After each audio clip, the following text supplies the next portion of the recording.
and welcome to Roadside Notes. I'm Christopher, the Route 66 chaplain, and these are the readings from the Faith and Good Courage Journal found at faithandgoodcourage.com.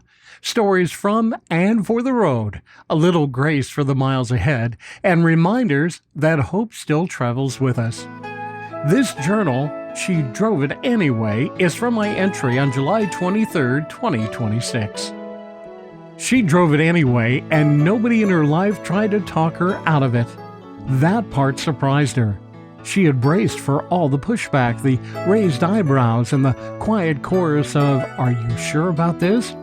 Instead, her teenage kids helped her pack. Her sister put a tracker on her car.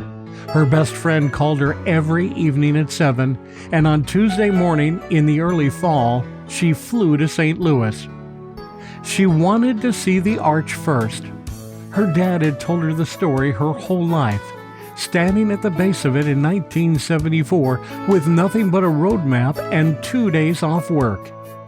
She stood there on a Wednesday afternoon with her phone in her pocket and 14 days ahead of her and felt something she hadn't felt in a very long time, like the next thing was entirely up to her.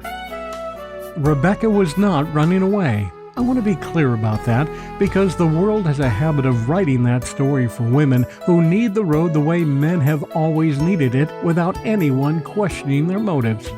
She had been through a divorce. She had lost a job that she was good at. She had spent the better part of 2 years making sure everyone around her was okay, and somewhere in doing all of that, she had misplaced herself. Not dramatically, just quietly. The way you set something down for a minute and then can't quite remember where you left it. Her dad had driven Route 66 when he needed to think. Told her the miles had a way of sorting things out that nothing else could. She had carried the story for 30 years. This was just finally the right time to find out if he was right. She didn't do it the tourist way. No checklist of landmarks, no racing from one famous stop to the next with a camera out the window. She did it the way I've always believed it should be done. 100 miles a day, maybe 120 if something called her forward.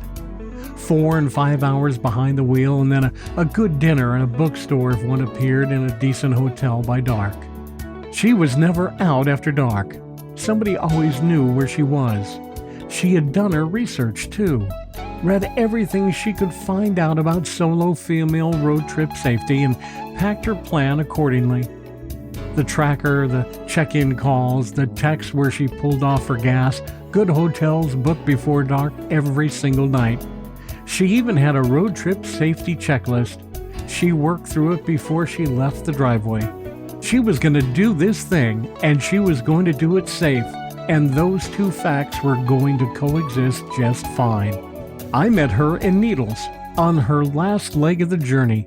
She slid onto a stool next to mine with that easy comfort of a woman who had been doing this long enough to feel at home anywhere she was along the road. She ordered coffee and eggs and pulled out a paperback she was halfway through. We talked the way counter people talk. Easy, no agenda, just two people with nowhere to be for the next hour. She told me about the diners, how she started ranking them not by food, but by whether she felt seen when she walked in, whether the waitress refilled her coffee without being asked, whether the other regulars made room for a stranger without making her feel like one. She told me she had read 4 books, had long phone calls with her kids that felt different than the one she had back home. Looser somehow, more honest.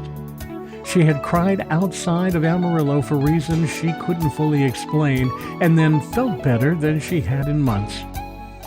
By the time she hit Arizona, she told me something had shifted.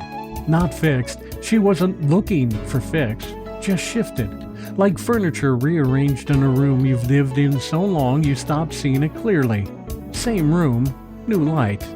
She finished her eggs and left a good tip, tucked her paperback under her arm. She said it might be her last day on the road and she was going to take every mile very slowly. I told her the road between Goffs Road and Amboy was a mess and closed, but go ahead and grab Interstate 40 west of Calbaker and head back to the National Trails Highway to see Roy's Motel in the Amboy Crater. She smiled like somebody who already knew that. She said I helped make her trip a little better, and she had met some really good people on her adventure. She took my business card so she could check out both Arizona Podcast and Faith and Good Courage. She asked for a hug and then made her way to the door. In my roadside reflection, She Drove It Anyway is not a story about a woman in crisis. It's a story about a woman who knew what she needed and had the courage to go get it. The road doesn't belong to any one kind of traveler. It never did. Rebecca's father knew that in 1974, and Rebecca knew it when she stood under the arch with 14 days ahead of her and felt the next thing shift into her own hands. If you're carrying something you can't quite name right now, if you've been so busy making sure everyone else is okay that you've lost track of where you set yourself down, the road is still out there. It doesn't ask you for a reason. It just asks if you're coming. You can do this safe. You can do this smart. You can do this on your own terms. She did. So can you. Travel well, my friends. Have faith and good courage.